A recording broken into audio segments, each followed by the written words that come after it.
Banaye happy birthday kojja Kimbowa. Nsanyuse nnyo okumpisa ku mukolo gwo guno. Amanya n'eddoboozi Magi Kayima. Nabbi omukyala. Bwewampise okujja wano nze sitera nnyo kugenda ku mikolokolo bwegiti. Naye waliwo ekintu ekyanzijidde nga nakakwakinga awo. Njagala mumpulirize mu katono nnyo. Fe abakkiririza mu Bayibuli tulina ekyawandiikibwa kye tusoma mu Yokaana essula ya 5 nga waliwo omusajja eyalindiranga ku mugga emyaka 38 okuwonyezebwa obulwadde. Naye nga ye obwongo bwe bwalookingira mu kulindira malayika akke wansi abimbye amazzi agwemu asobole okuwona. Nga ye takisuubira nti yalindirira malayika naye ng'ali musumulula aliba Yesu mwennyini nga ye yeesitukidde n'amugamba situka okwate kiki. Bannange mwenna abali wano temulina nsonga lwaki muzze, saba mumpulirize bulungi. Omwana oyo kojja Kimbowa akyali mwana muto. Nze mulaba mu myaka gy'ayina ne byakoze ne byakyakola. Nkimanyi bulungi nti Mukama agenda muwangaaza. Nkimanyi bulungi nti Mukama agenda mufuula more successful. Buli muntu ng'oli wano oba ng'oli mukwano gwe oba ng'omuwulira buwulizi. Nkimanyi abasinga mugenda mu ekereziya ne musaba, mugenda mu makanisa ne musaba, nammwe mwagala okufuna breakthrough. Naye nga weerabidde nti omuntu gw'omanyi gw'oyita naye gw'okola naye gw'olowooza nti wa lusaazisaazi yaliko omukisa gwo. Ekyo akitegedde yakikubidde engalo.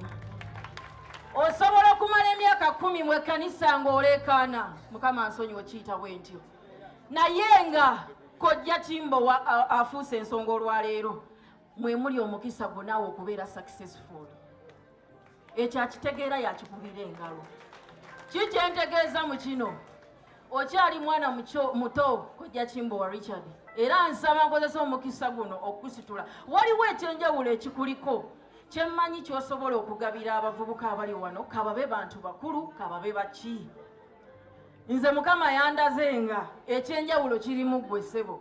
Olina omutima omulungi, oyambye abantu, wadditaasizza abantu abakaabirira Mukama. Nga balowooza nti no balindiridde ekyamagero kijja mu kkanisa nga balina kukijja wano wo. Nga weetaaga kolako kantu katono nnyo bw'oti. Omuvubuka naye agenda akulaakulane afunaga amagezi g'olina. Bannange mukyuse mindset, mwetegereze ng'ebintu ebibeetoolodde. Naye muntu alina omusaayi nga ggwe gw'olina. Haleluya! Ati tugenze mu church.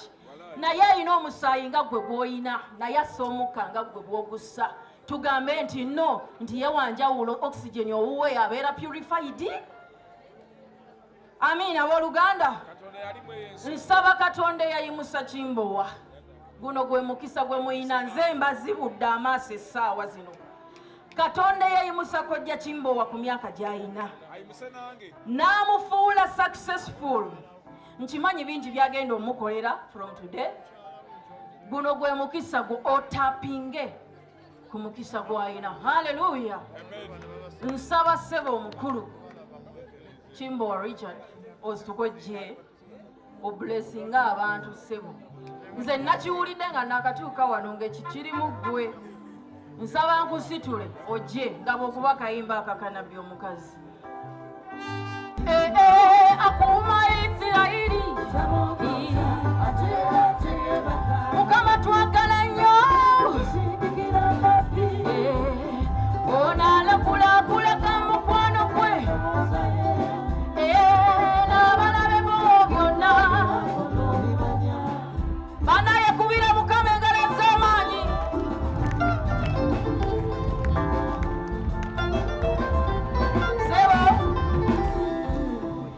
Sebo, olina ekyenjawulo ky'olina, olabika gwe tokimanyi. Mukama akuyimusizza n'akufuula kino ky'oli ku myaka gy'olina gino emito. Nkimanyi osobola okukyusa obulamu bw'abavubuka. Abavubuka bangi bali mu kuwaba. Bali mu makanisa bafukamira bakaabirira Mukama emisana n'ekiro for years and years. Tebalina knowledge. Bagenze batya nabo babeeko kye bakola okufuuka ky'oli. Omutima omulungi gw'olina ng'oyamba abantu ab'enjawulo. Mbadde nsaba otapinge ku buli muntu yenna oba omukozesa oba mukozi wo oba ki. change their mindset. Abantu nabo bafuuke successful nga gwe. Nze mbadde naawe ebbanga si ddene naye byenkugjeeko. I believe you are such a blessed man. Hallelujah.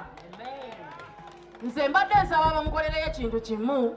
Bw'obanga omanyi kojja Kimbowa byakola obinyumirwa ng'obyagala naawe ng'oyagala obeereko nga ye n'okumusinga, kwata mu waleti yo gyamu ssente situko gy'ozimuteeke ku bigere bye, ebisigadde osirike. Nze saagala kukwegayirira, tetwali mu kwegayirira, oyo akiwulira jangu ogambe Mukama kye wafuula Kimbowa nange njagala okinfuule. Mukama omusajja ono ky'omukoledde nkimanyi teweetaaga ssente, but this is the only way you can bless such people. Situka oba oli mukozi we oba oli ani, baako ky'okwata mu wallet. Mukama agenda kublessinga musajja gwe. Genda Mukama akukolera ekyamagero mu linnya erya Yesu. God bless you. Yanguwa tujala kikolera kane eddakiika 5 zokka. Mukama akuwa omukisa naawe ofuuke nga kojja Kimbowa n'okusingawo. Genda Mukama naawe akukolera ebisingawo n'ebya kojja Kimbowa. Genda Mukama naawe akutuuse ku ddala omusajja ono lyaliko. Kyonna kyeyamufuula naawe osobola okifuuka. Teeka ku kigere kye. Genda Mukama akufuule nga kojja Kimbowa. Genda Mukama akufudde nga kojja Kimbowa n'okusingawo. Genda musajja gwe Mukama akufuule ng'omusajja ono n'okusingawo. Genda musajja gwe Mukama akufuule ng'omusajja ono n'okusingawo. Genda Mukama akufuule ng'omusajja ono n'okusingawo. Genda Mukama akufuule ng'omusajja ono n'okusingawo mu linnya erya Yesu. Genda Mukama akukolere ebisingako ne ku by'omusajja ono. Akoze amakolero mangi, akoze kampani nyingi, akoze ayambye abantu bangi. Naawe osobola okufuuka kyali. Kantu katono nnyo. Mulekerawo ogenda mu makanisa nga mwegayirira ng'omukisa guli wano. Haleluya. Buli oba akukozesa oli mukozi we. Jangu. Ebale. Yes. Genda Mukama akuwa omukisa akufuule ng'omusajja ono n'okusingawo. Genda Mukama akufuule okusingawo n'omusajja ono. Genda Mukama akukolere ekyamagero omusajja. God bless you. Banange sibalaba mukyatudde. Genda Kimbowa w'abangi. Yes. Saagala ofinge musisa.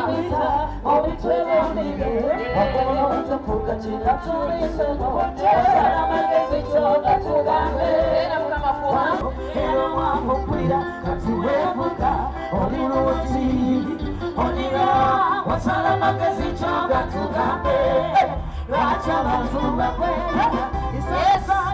Eno tapinge ku mukisa gwa kojja Kimbowa. Genda Mukama kumukisa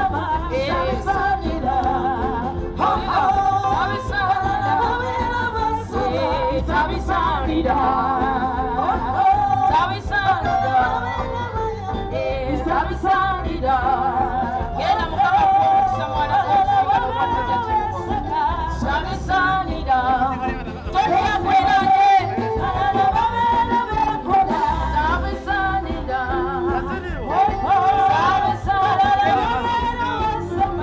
Sabisanira. God bless you.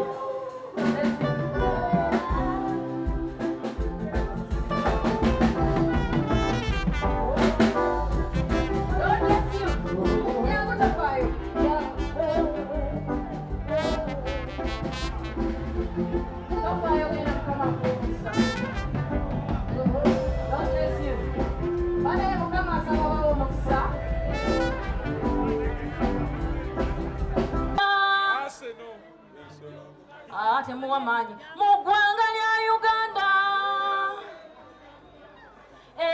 Yakuuma Isirayiri. Mukama twagala nnyo. Ono alagula kulaga mukwano gwe ndowooza ye. N'abalabe bo byonna. Mu ggwanga lya Uganda.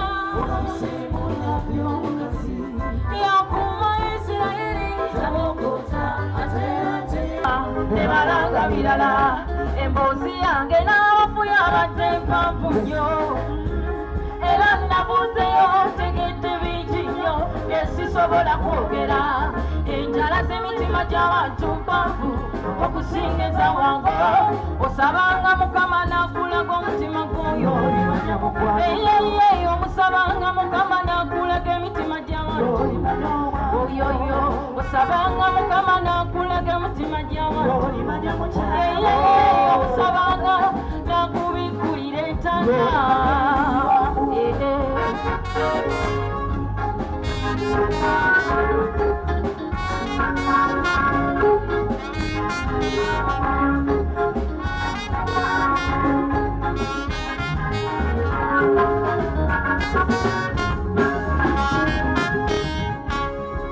tulirana mayumba naye emitima tegirirana amaziga g'abantu tolowooza nti gava ku mitima gyabwe ulumbe lwa joni bannamwandu bagayolala myaka maiti Sikyali Mufeere olaba neiboperereza nnamwandu saala weesigambaawo gamba kutayenda kyabomokako mwami abasikayo sente obupiira ne buva wali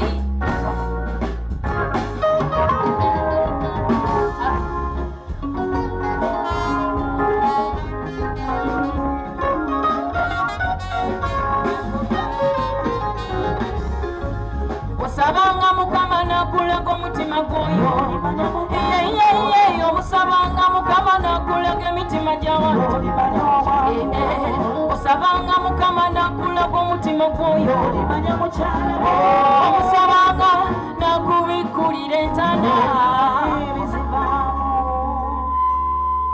banaye muli mutya wangi kikinga temulina vibe tukole tutya aisoke tukuba omusajja ayezoba mu maaso byasamba yatakyalumwa njala wamaki emmere gye wasanga buli kadde jukira wansuubiza nkutolirya mmere nga siiza ngifumbye gwe omusajja ayeze bannanga atuuka nga yalinda kamuka kimpwate bweru wakoma wakyuse wera omusajja ayeze bannanga atama addira obwensi bwe n'abubikisa obusungu revival band Davido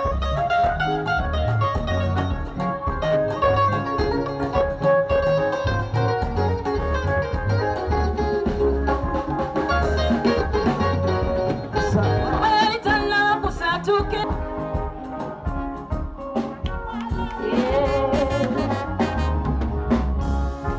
nasanze omuyembe omulungi nasanze omuyembe omulungi sasose kola nasanze omuyembe omulungi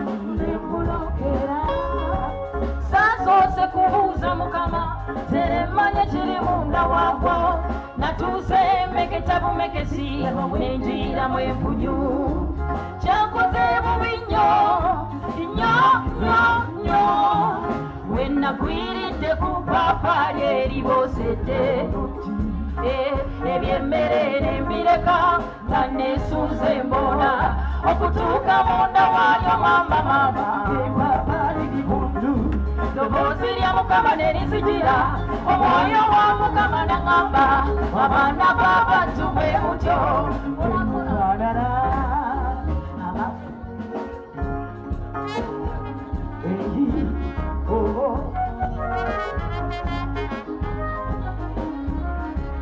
osabanga mukama n'akulaga omutima gw'oyo omusabanga mukama n'akulaga emitima gy'abantu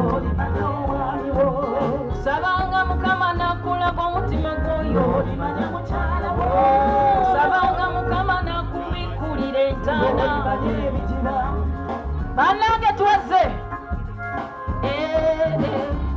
omwoyo gwange mukama yagutuuteko emagombe nenyumyamu n'abantu abafedda nga bekonkola mitima gy'abantu tebalina ngeri gye bavaayo kunywa annyonnyola nsi eri gye bavaamu Sadaamu mu nnaku ennyingi ng'akaaba oluganda lukugabula omwoyo gwe mu balabe b'obutukivu ne Gaddafi bw'atyo alajana kala lulojja bwe yayambala muwe ssente ng'aguyita omukwano ye yaduumira ekikosi kya muta